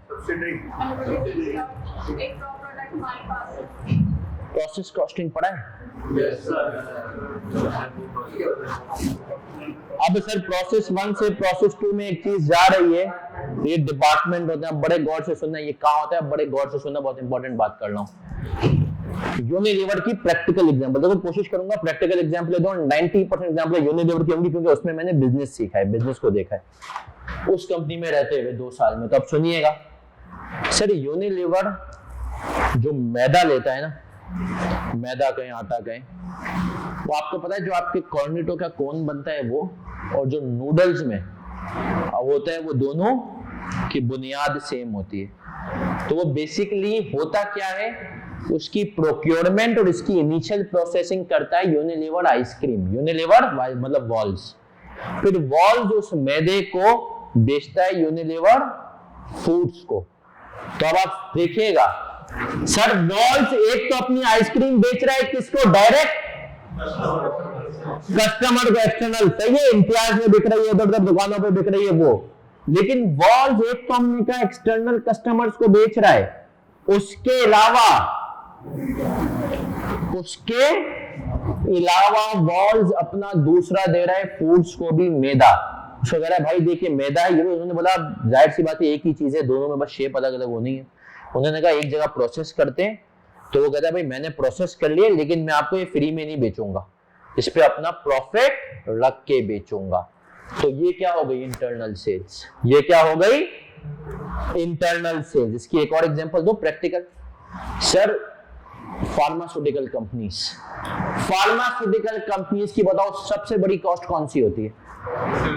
Research and development. ये रिसर्च भी करते हैं, डेवलपमेंट भी। अब बड़े गौर से सुनना, जीएसके की एक लैब है, R&D लैब। अब ये क्या काम करती है? ये है जीएसके के अंदर ही, ये अपने प्रोडक्ट्स एबट को भी देती है और अपना मार्टिन डाउ को भी देती है, भाई देखो हमने इस चीज के ऊपर रिसर्च की है, तुम भी खरीदो। ये इस R&D के क्या है? External customers. ये कौन है? External customers. लेकिन सर वो जीएसके को भी रिसर्च देती है अपनी, और उसको भी फ्री में नहीं देती है। भाई डायरेक्टर्स ने R&D को अलग किया हुआ है, सही है जीएसके के अंदर ही, बट अलग सेगमेंट है। तो अगर मार्टिन डाउ एबट चाहे तो वो भी इससे कोई रिसर्च करवा सकते हैं, और उससे जीएसके भी खुद रिसर्च करवाती है। तो वो जीएसके को जो रिसर्च करके देती है वो उसका एक इंटरनल रेवेन्यू है, फ्री में नहीं करती है। और क्यों? अच्छा ये अलग अलग करते क्यों सर? इसलिए ताकि इंडिविजुअल परफॉर्मेंस पता चले उस डिपार्टमेंट की, उस सेगमेंट की। सही है। वॉल्स कह रहा है ओ भाई हमारे जो मजदूर उस मैदे को प्रोसेस कर रहे हैं उनकी भी तो कॉस्ट है, हमारा टाइम लग रहा है, और नूडल्स वालों को पका पकाया चीज मिल रही है, तो हम चार्ज ना करें।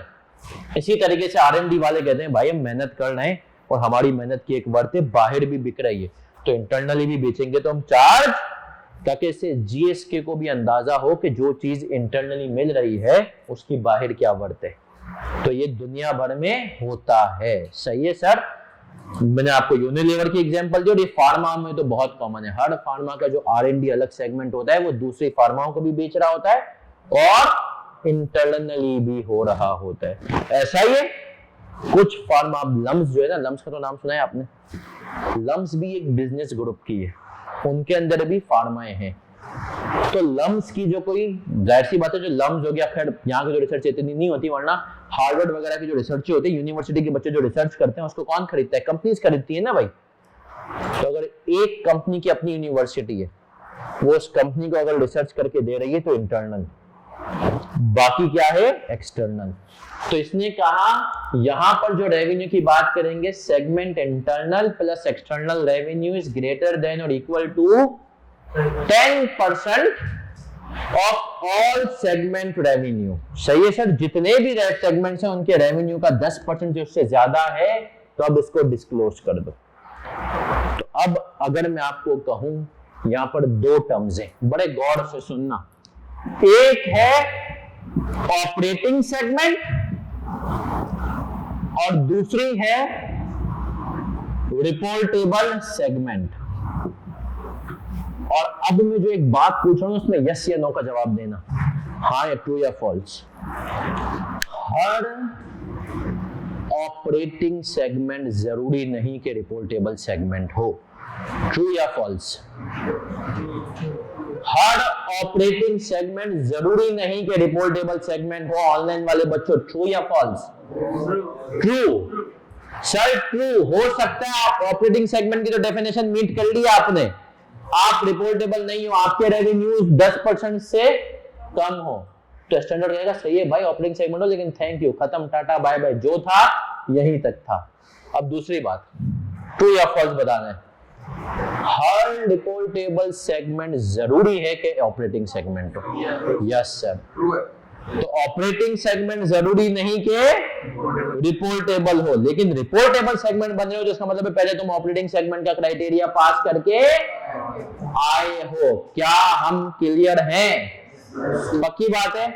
तो आ जाएं सर। अब हम सवाल की तरफ आएंगे, प्रैक्टिकल सवालात की तरफ, ताकि मेरा बच्चा आप लोगों को थोड़ी सी बोरियत कम हो। क्यों भाई?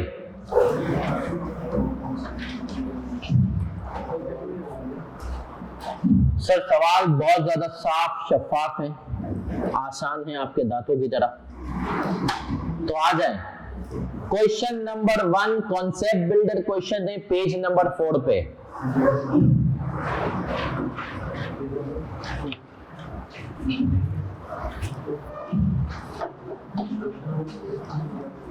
क्वेश्चन नंबर 1 नजर आ रहा है? आ गए sir. Question number 1, following information, page number 4 of the handout. Following information relates to Hassan Khanania company with 5 divisions of operations: wood sales, furniture sales, vanilled waste, other sales. Total revenue from external customers, inter-segment revenue, reported profit, total assets. अभी फिलहाल हमें revenue पे focus करना है। Which of the business segments are reportable? अब मुझे बताएं sir, veneer क्या चीज होती है? What is veneer?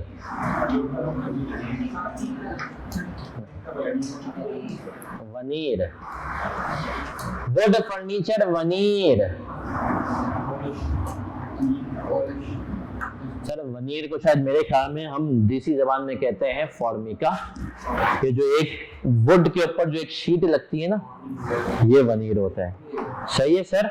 जो वुड के ऊपर ज्यादातर फर्नीचर एक शीट अलग से लगती है। आपने पुराने जमाने का जो फर्नीचर देखा है, तो बचपन में आपने अपने घर पे तोड़ भी दिया होगा शायद। सही है। तो सही है। तो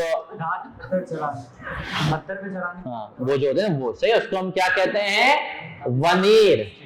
सही है सर। तो अब हमने कहा वुड फर्नीचर वनीर वेस्ट और अदर से। जब सुनना, इस सवाल को आप सबने पढ़ना है। और अब हम देखते हैं कि ये 5 सेगमेंट हैं। इसका एक तो आंसर का फॉर्मेट। सर आंसर का आपको पता है, हम पासिंग मार्क्स अप्रोच का तकाजा है, सबसे पहले हम आंसर का फॉर्मेट बना के रेडी रखते हैं।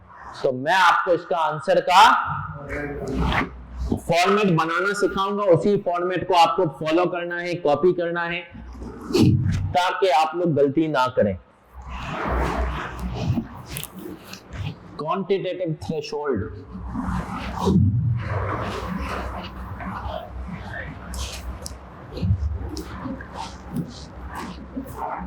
क्वेश्चन मेरा बच्चा, इसको देखो, आंसर का एक फॉर्मेट होना बहुत इंपॉर्टेंट है। सबसे पहले कोई भी चीज आप करें, मैंने कहा था इसमें आपको 3 तरह के सवाल आएंगे, कल लिखवाया था ना। कौन कौन सी 3 तरह के? Identification of reportable segments, disclosure और एरर्स इन डिस्क्लोजर्स। ये अभी हम पहली तरह के सवाल, और उसका फॉर्मेट फिर बार बार रिपीट कर रहा हूं हर चीज को इंशाल्लाह, ताकि आपको ये पता हो। जैसे आपको अक्सर होता है ना कॉस्टिंग में या FR1 में, एनपीओ वगैरह में कोई मसला के कैसे शुरू करें, यहाँ पे इंशाल्लाह ये मसला नहीं होगा। सही है सर। क्वेश्चन नंबर 1 पे आएंगे। इसका फॉर्मेट होगा, जब भी आइडेंटिफिकेशन ऑफ रिपोर्टेबल सेगमेंट का सवाल आएगा, आप पहली हेडिंग डालेंगे थ्रेशोल्ड्स की, किसकी? थ्रेशोल्ड्स। और आप कह देंगे रेवेन्यू का थ्रेशोल्ड क्या है। अब रेवेन्यू की बात करें तो वो क्या कहता है, सेगमेंट का इंटरनल और एक्सटर्नल रेवेन्यू ग्रेटर होना चाहिए 10% या बराबर या ज्यादा ऑल सेगमेंट रेवेन्यू। तो अब आप देखें टोटल ऑल सेगमेंट का रेवेन्यू कितना आ रहा है सवाल में, 650 या 698। टोटल रेवेन्यू कितना है? कब आप इधर देखें रेवेन्यू का थ्रेशोल्ड क्या है, नौजवानों मेरी बात मानो, इधर देखो रेवेन्यू का थ्रेशोल्ड है ग्रेटर देन इक्वल टू 698 का 10% कितना आ गया, 69 पॉइंट। अगर आपने कहा किसी भी सेगमेंट का रेवेन्यू 69.8 से ज्यादा हुआ तो वो क्या हो जाएगा, रिपोर्टेबल। अब इधर देख लेना नौजवानों, दो और थ्रेशोल्ड हैं जिनको अभी हमने डिस्कस, अभी सिर्फ आप इनको कॉपी करके रखेंगे, अभी कॉपी भी नहीं करना जब तक मैं ना कहूं। एसेट्स और प्रॉफिट, प्रॉफिट एंड लॉस, ये एक फॉर्मेट बना रहा हूं। आपका आंसर शुरू ऐसे होगा, थ्रेशोल्ड्स, सही है, रेवेन्यू, एसेट, प्रॉफिट एंड, फिर उसके बाद दूसरी वर्किंग कैसे होगी इधर बता रहा हूं मैं। आप कहेंगे सेगमेंट का नाम क्या है, रेवेन्यू क्या है,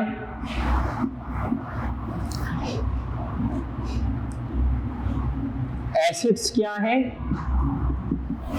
प्रॉफिट एंड लॉस क्या है, और एंड में बताएंगे reportable on the basis of, किसकी बेस पर इसको आप रिपोर्टेबल बना रहे हैं। अब मुझे बताएं सेगमेंट वाइज, कॉपी कोई नहीं करेगा। कितने सेगमेंट है, वुड, फर्नीचर, वनीर, वेस्ट और अदर, जैसा ही है। अच्छा आप मुझे इन दोनों का internal plus external revenue combine कितना आ रहा है इसका, 258, दूसरे का 258, 62। अब मुझे बताएं, हमने कहा रिपोर्टेबल कौन सा होगा, जिसका 69.8 या उससे, तो क्या ये रिपोर्टेबल है, ये है। तो आप कहेंगे reportable on the basis of revenue, कितने दो हो गए, ये हो गया। और अब इसका मतलब क्या है सर, अब वुड और फर्नीचर को तो आपको शेयर होल्डर को उनकी डिटेल्स तो अलग बतानी है। देखो ये तीन में से अब जो थ्रेशोल्ड है ना, उनमें से एक भी क्राइटेरिया मीट हो गया तो अब आपका वो रिपोर्टेबल सेगमेंट बन गया।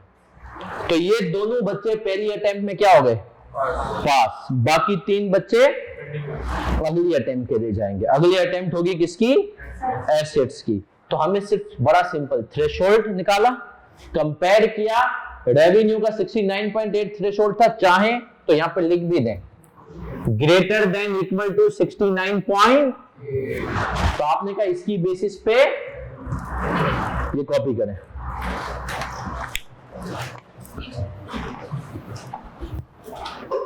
ओहो कोई मसला नहीं उस्मान,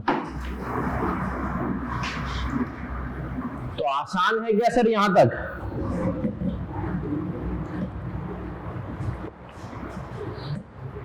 अब तक इस टॉपिक के ऊपर 3 दफा सवाल आ चुका है पिछली 6 अटेम्प्ट्स में से, और 6 से भी ज्यादा, 7 अटेम्प्ट में से। हाँ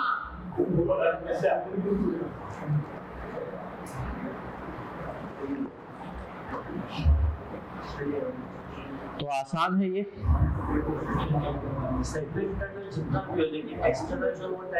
एक्सटर्नल नहीं, total internal plus external, segment internal plus external revenue दोनों मिलाकर।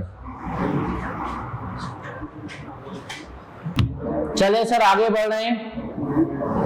फॉर्मेट दिमाग में रखना है, जब भी रिपोर्टेबल का आएगा। अगला क्राइटेरिया पढ़ रहे हैं हम, फिर सवाल पे वापस आएंगे, फिर से समरी पे आ जाएंगे सब बच्चे, और समरी में पहली बुलेट हमने पढ़ ली रिपोर्टेड रेवेन्यू वाली, दूसरी को अभी आप इग्नोर करेंगे और डायरेक्ट आ जाएंगे तीसरी पे। तीसरी क्या कह रही है? इट्स एसेट्स आर 10% और more of the combined assets of all, बोला उस सेगमेंट के जो एसेट्स हैं वो 10% या उससे ज्यादा होने चाहिए तमाम सेगमेंट के। तो हमने कहा आ जाए फिर क्वेश्चन नंबर 1 पे। क्राइटेरिया नंबर 2 में क्या कह रहा है? अगर हम लिख भी दें तो segment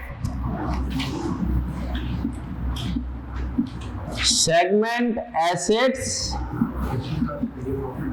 are greater than equal to 10% of all segment assets.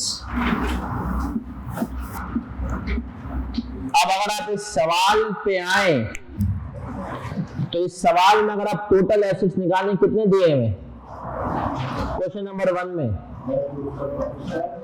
10,200। 10,000 तो 10,200 का 10%, 10,200 का 10% कितना हुआ? 1,030। मानते हो? अब आए सर इंडिविजुअल सेगमेंट्स का देखते हैं। एसिड्स का क्राइटेरिया हो गया 1,020। सर इनका वापस लिखेंगे? यस बेटा वापस लिखेंगे। जो बच्चे पास हुए थे हमने उनको भी वैसे ही अगले अटेम्प्ट में बिठा दिया। हमने कहा देखो इस दफा करते हो नहीं करते।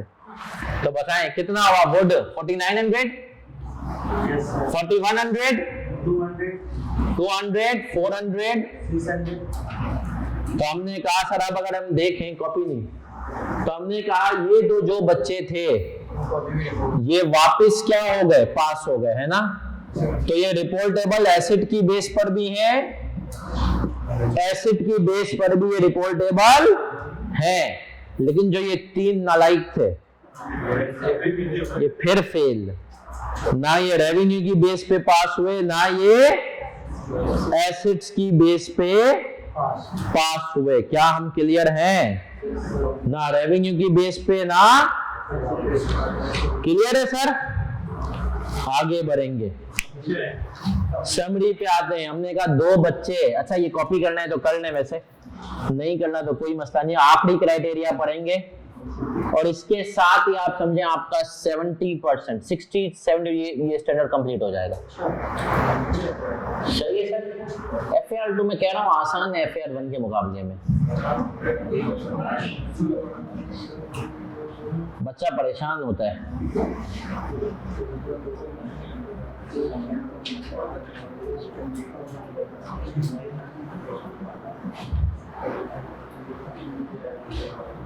चले सर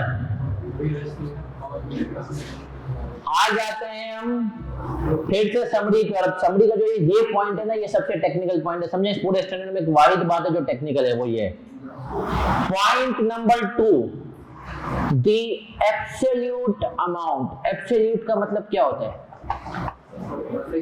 एब्सोल्यूट का मतलब क्या होता है? The absolute, चलो पूरा सेंटेंस पढ़ो हमेशा। The absolute amount of its reported profit or loss is 10% or more of the greater। अब मुझे बताओ एब्सोल्यूट का मतलब क्या होता है? फाइनल 100%। एब्सोल्यूट मैथ्स में जब यूज होता है तो एब्सोल्यूट मतलब क्या होता है? मैथ्स में एब्सोल्यूट ऑनलाइन वाले बच्चे बताएंगे। ऑनलाइन वाले बच्चों तुम बताओ एब्सोल्यूट का मतलब। बाहर बेटा तेरे साथ मसला हो रहा है। बाकी एब्सोल्यूट का मतलब क्या होता है ऑनलाइन वाले बच्चों? Sir ignoring the sign. Sign को इग्नोर, जैसे तुम्हें जिंदगी में लोगों ने किया है ना इग्नोर, इसी तरीके से तुम्हें साइन को क्या करना है? इग्नोर। इसने कहा साइन को इग्नोर करो। साइन को लॉस हो तो भी पॉजिटिव, प्रॉफिट है तो भी positive.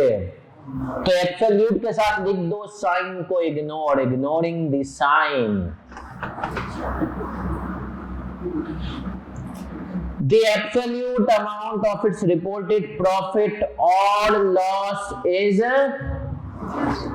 10% or more of the greater in absolute amount of the combined reported profit of all segments and that did not report a loss and the combined reported loss of all segments that reported a।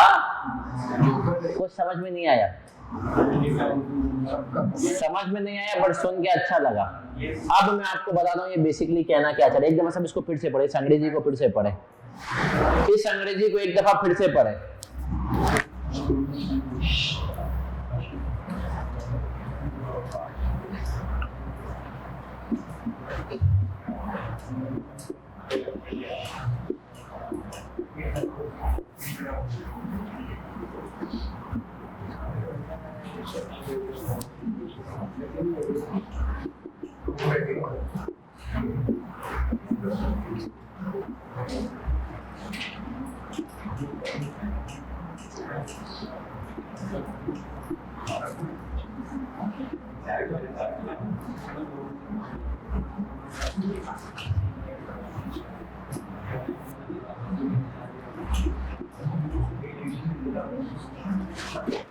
चलो नौजवानों, ये मैंने board पे भी लिख दिया मेरा प्यारा प्यारा बच्चा।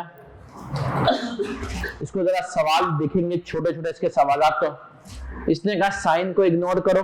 देखो कुछ सेगमेंट ने प्रॉफिट कमाया होगा, कुछ ने, तो साइन को इग्नोर करके 10% लो किसका, higher of sum of profits और सम ऑफ, और उसको बना दोगे थ्रेशोल्ड। उसको क्या बना दोगे, थ्रेशोल्ड। अभी कॉपी नहीं करो, ये क्या लिखा है, बस take 10% of higher of sum of profit sum of, यहां पर लिख दो साइन इग्नोर। साइन को क्या करोगे, इग्नोर करके। अब ये सवाल करेंगे ना तुम्हें समझ में आएगा और इसके सवालों के साथ 2 मिनट में समझ जाओगे। तुम सारे के सारे चीते हो। कॉपी नहीं करना मेरा बच्चा, बस समझना। समझने पे तुम्हारा होना चाहिए फोकस। आज की क्लास की ये आखिरी चीज है, इधर देख लो। सवालात की तरफ जब लेकर आऊंगा तो आप मुस्कुराते हुए इंशाल्लाह करेंगे। जरा आ जाए सब बच्चे। Question number 3, question number 3 hand out में ही करने वाला है, उसको आपको करने की देखे जरूरत नहीं है वैसे बोर्ड पे, ये सिर्फ कॉन्सेप्चुअल है। Following information relates to a quoted company with 5 division of operations. Profit है 4 डिवीजन में 1, 2, 4, 5 और लॉस है 40। अब ये क्या कह रहा है, बोला साइन को इग्नोर करके प्रॉफिट्स का सम लो। इधर देख लो, इधर देख लो, अभी कॉपी नहीं। प्रॉफिट्स का सम कितना आ रहा है, 110 आ रहा है, 110 सवाल के लिहाज से। लॉस का सम कितना है, अब बोला इन दोनों में से जो हायर है उसका 10% निकाल लो। तो 110 का 10% कितना हुआ, 11। अब कहा ये जो 11 है ना, इसको इंडिविजुअल सेगमेंट्स के प्रॉफिट और लॉस से कंपेयर करो और यहां भी लॉस का साइन क्या करना है, इग्नोर करना है। और देखो जहां जहां वैल्यू 11 से या 11 तक या 11 से ज्यादा है वो क्या हो जाएगा। देखो पहला काम क्या किया हमने, डिवीजन 4 डिवीजन का जो प्रॉफिट था उनको सम किया 110, एक में लॉस किया 40। अब हम दूसरा काम क्या कर रहे हैं, 10% निकाल लिया, हायर का 11। अब ये 11 की फिगर को इंडिविजुअल प्रॉफिट और लॉस से कंपेयर करना है और जहां 11 से फिगर ऊपर निकली है उसके बराबर है तो वो क्या बन जाएगा। तो अब इधर आ जाओ नौजवानों, सवाल पे आ जाओ, मुझे बताओ इनमें से क्वेश्चन नंबर 3 में से कौन कौन से सेगमेंट रिपोर्टेबल हैं। 1 रिपोर्टेबल है, नो सर 11 से क्या 2 रिपोर्टेबल है, 3 रिपोर्टेबल है, 4 3 क्यों रिपोर्टेबल है, लॉस है। साइन को क्या करना है, 4 5, यस सर, ये सारे के सारे। अच्छा आप खुद से क्वेश्चन नंबर 4 करो।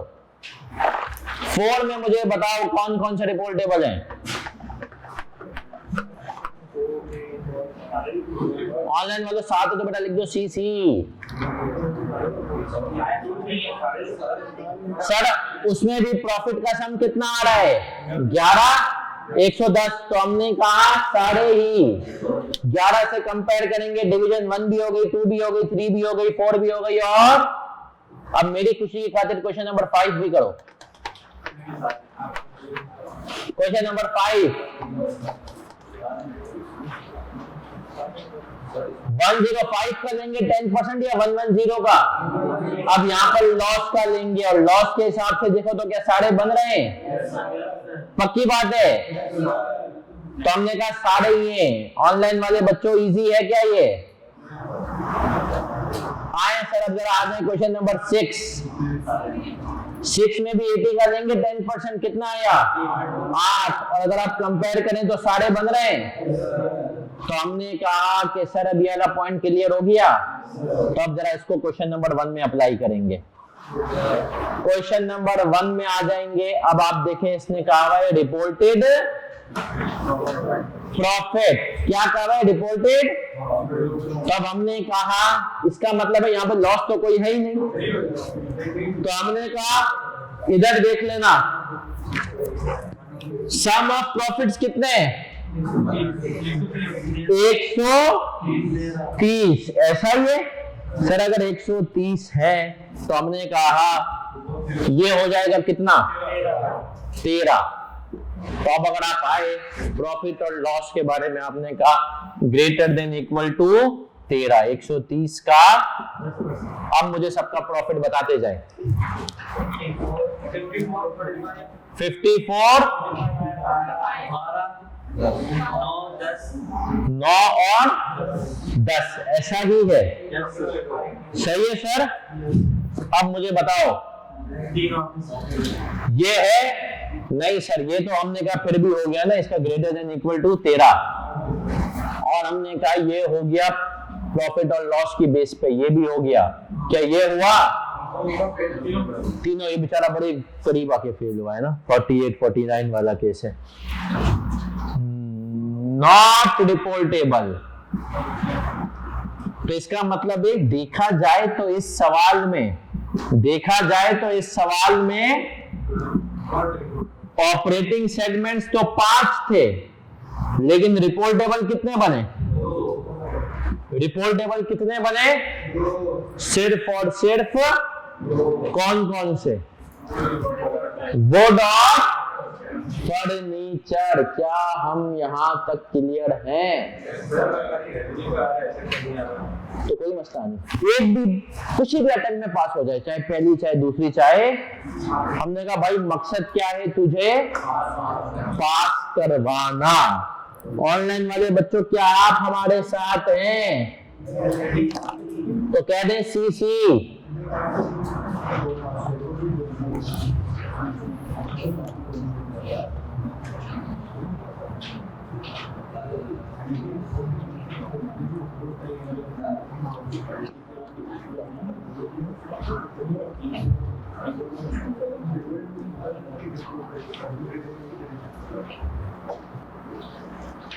चलिए मेरा बच्चा, अगर साथ हैं तो आप लोग आज की क्लास में अपना होमवर्क लिखेंगे, जो कि मुझे पूरी उम्मीद है कि आप लोग नहीं करेंगे, लेकिन फिर कल मैं कराऊंगा। लेकिन कोशिश करें कल में क्वेश्चन नंबर 2 जो है बिल्कुल इसकी कॉपी है। क्वेश्चन नंबर 2 इसकी बिल्कुल कॉपी है, जो कि आपने ट्राई करना है। कल की जब क्लास इंशाल्लाह, कल की नहीं परसों क्लास होगी, परसों जब क्लास खत्म होगी तो आप इसके 80% तक कॉन्सेप्ट्स कर चुके होंगे। फिर इंडिकेटिव डिस्क्लोजर, हाँ इसकी कम से कम 2 हो सकता है, तीसरी क्लास में भी जाए, डिपेंड करता है। मेरी कोशिश है कि इसको इंशाल्लाह अगली 2 क्लासों में आप बड़े आराम से विद ऑल पास पेपर, छोटा सा टॉपिक था, ये खत्म हो जाएगा।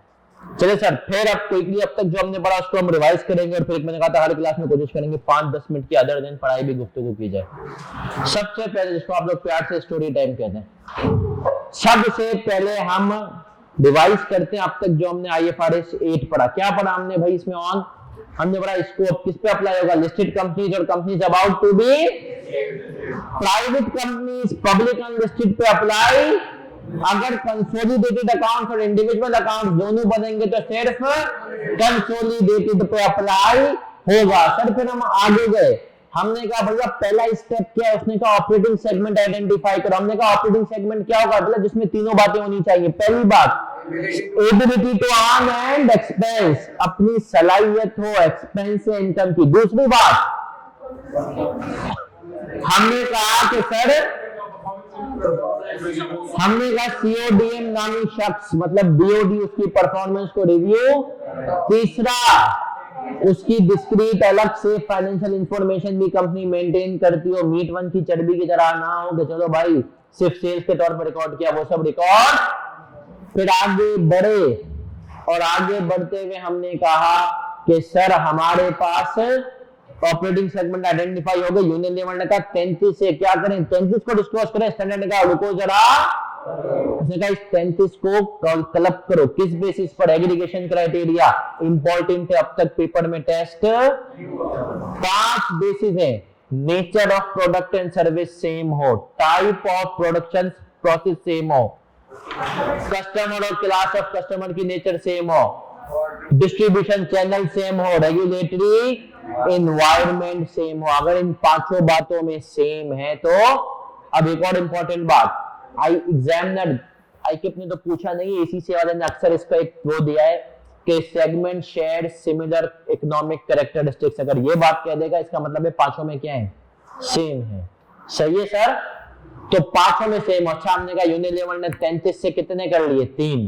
बोला अब डिस्क्लोज कर दें। कहा रुको जरा, क्वांटिटेटिव थ्रेशोल्ड कितने हैं, सेगमेंट का रेवेन्यू, टोटल सेगमेंट्स के रेवेन्यू का 10% या उससे ज्यादा होते। दूसरा सेगमेंट के एसेट्स, टोटल तमाम सेगमेंट्स के एसेट्स का 10% या उससे, और प्रॉफिट और लॉस साइन इग्नोर करो, sum of profit sum of loss का हायर लो और उस हायर को कंपेयर करो इंडिविजुअल सेगमेंट के प्रॉफिट और लॉस से, साइन को इग्नोर करके। क्या हम क्लियर है नौजवानों, पक्की बात है।